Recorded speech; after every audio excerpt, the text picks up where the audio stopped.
8 जूते पॉलिश करने पर मुझे 1 पाव मिलता था।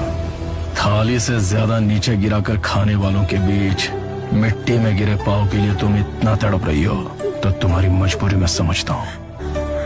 इन लोगों के बारे में मत सोचो, कोई तुमसे ज्यादा ताकतवर नहीं।